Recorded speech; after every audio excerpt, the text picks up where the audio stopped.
قسم کا کفارہ کیسے ادا کریں؟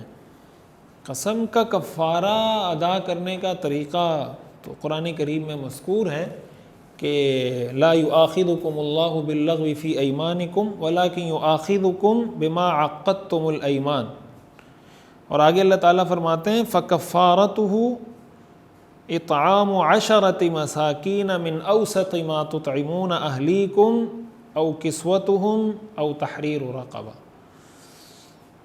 تو 10 صدقہ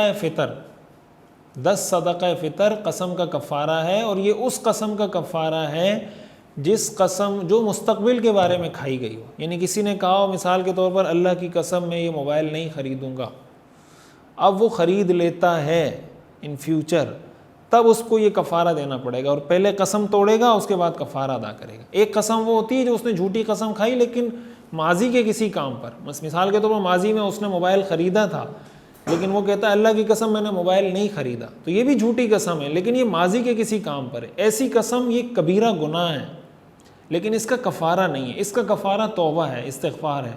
کفارہ اس قسم کا ہوتا ہے جو مستقبل کے کسی کام کی ہو، فیوچر کی، کہ اللہ کی قسم میں یہ کام کروں گا اور پھر نہیں کیا، یا نہیں کروں گا اور پھر کر لیا، ایسی صورت میں قسم کا کفارہ دینا ہوتا ہے۔ اور وہ قسم کا کفارہ قرآن کریم کی آیت میں 10 مساکین کو کھانا کھلانا ہے، اور 10 مساکین کو کھانا کھلانا، ایک صدقہ فطر سے ایک مسکین کو کھانا کھلایا جا سکتا ہے۔ تو 10 صدقہ فطر اس کا کفارہ ہے۔ اور اگر کوئی آدمی نہیں کر سکتا، اس کے پاس بالکل پیسے نہیں ہیں، کفارہ ادا نہیں کر سکتا، تو 3 روزے وہ رکھ لے، اس سے بھی اس کا کفارہ ادا ہو جائے گا۔ ایک صاحب نے سوال کیا ہے کہ ایک پیر پر دوسرا پیر رکھنا تکبر کی علامت ہے؟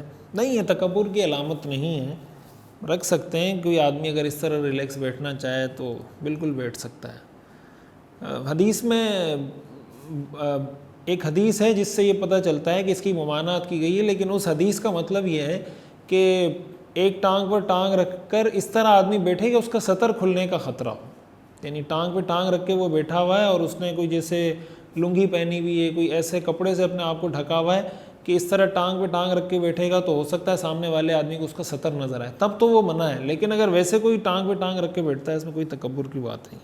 ایک صاحب نے سوال کیا ہے طیب حسین غازی پور انڈیا سے، کیا نماز میں کالر کے بٹن بند کرنا ضروری ہے؟ بٹن بند ہونے چاہیے۔ آدمی کسی بادشاہ کے پاس جاتا ہے تو ایک تمیز سے جاتا ہے نا، بٹن بند کر کے جاتا ہے، اپنے بال سیٹ کر کے جاتا ہے، اپنے آپ کو کوئی خوشبو لگا کے جاتا ہے، جو ایک طریقہ ہوتا ہے کسی دربار میں جانے کا۔ تو نماز پڑھنے والا تو اللہ کے دربار میں حاضری دے رہا ہوتا ہے، اس کو تو اور زیادہ صاف ستھرا ہو کر ادب کے ساتھ، سلیقے کے ساتھ اللہ کی بارگاہ میں جانا چاہیے۔ ایک صاحب نے سوال کیا داڑھی کو کون سے طرف سے کاٹنا اور کتنا کاٹنا جائز ہے؟ ایک مشت کم از کم داڑھی ہو، اس کے بعد اس کے نیچے سے آپ چاروں طرف سے ایک مشت دیکھ کر آپ اس کو کاٹ سکتے ہیں، یعنی اگر ایک مشت یہاں سے لے کر اس کے باہر کی جو داڑھی ہے، اسی طرح یہاں سے، اسی طرح یہاں سے۔ اچھا ساتھ میں یہ بتا دوں، بعض لوگ کمنٹ میں کہہ رہے ہوتے ہیں مفتی صاحب آپ کی تو اپنی داڑھی ایک مشت نہیں ہے، تو میری داڑھی ہے ہی ایسی، ایسا نہیں ہے کہ میں نے کوئی کاٹی ہوئی ہے۔ بعض لوگ کہتے ہیں اپنی داڑھی تو ہے نہیں، دوسروں کو بتا رہے ہوتے ہیں، تو اللہ نے بنائی ایسی ہے، تو جب ہوگی انشاءاللہ تو پھر آپ دیکھ لیں گے، جب نہیں ہے تو اسی پر گزارا کریں۔ ہمارے ہاں لوگوں کو بھی بس یہ شوق ہوتا ہے کسی بھی طرح کچھ کمنٹ کر دو، کچھ بھی سوچے سمجھے بغیر کچھ بھی لکھ دو، بس کچھ جانا چاہیے۔ ایک صاحب نے سوال کیا کل اور جز کیا ہے، ان میں کیا فرق ہے؟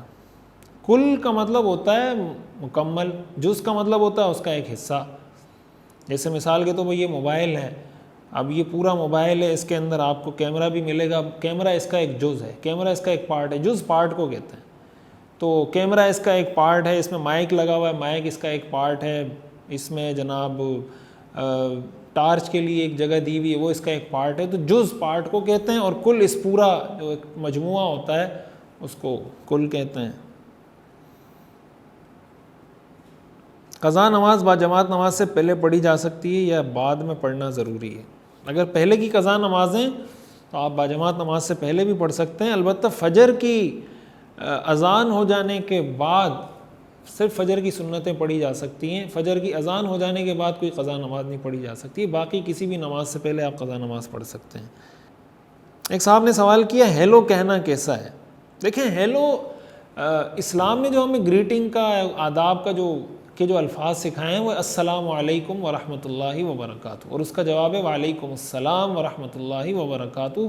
یہ بہت بڑی دعا ہے کہ اللہ کی طرف سے تم پر سلامتی ہو، اللہ کی تم پر رحمت ہو، اللہ کی طرف سے تمہیں برکتیں ملیں۔